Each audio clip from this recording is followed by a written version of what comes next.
Haunted Korean Night Trail. In Korea there is a small Christian farming community in the deeply wooded areas. There, my friends who are tough guys, one was a drug dealer and others were gang members from LA, had their terrifying experience.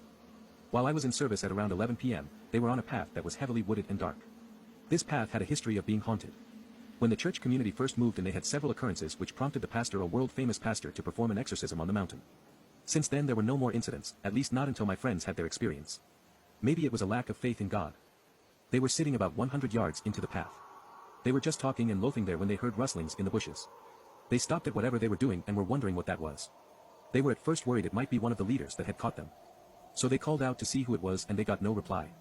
They figured it was some kind of animal. They continued talking when all of a sudden they heard an evil, wicked laughter. The sound started from behind them but slowly became louder and louder, that it sounded as if it was all over them now. When they heard this they were scared and started running. They were all in such close proximity to one another that they started tripping over each other. But they got up and just continued running.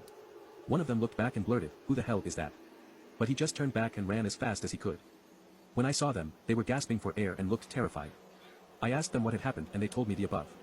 So I asked the guy whom he had seen and he said he saw a man in really old traditional Korean clothes, this is all white clothes with a black hat, chasing after them. Although it was so dark, the man's face seemed to glow by itself and he could see the wicked smile the man had on his face. So the next day we went up to the trail in broad daylight and we found out some things we did not know before. There was a 400-year-old graveyard less than 5 feet off the trail. One guy that lived there was skeptical about their story and said it was probably some locals playing tricks on them. He said that the trail leads on another 200 yards or so to another part of the community. However, later we got to the part of the trail where the people from the village would have to walk through to get to where the guys were the previous day. We found something very peculiar there. Not only must the pranksters, if they were after all playing tricks on my friends, had to walk through the trail in pitch black darkness to get there and not make any noise, there were also spider webs all over the place.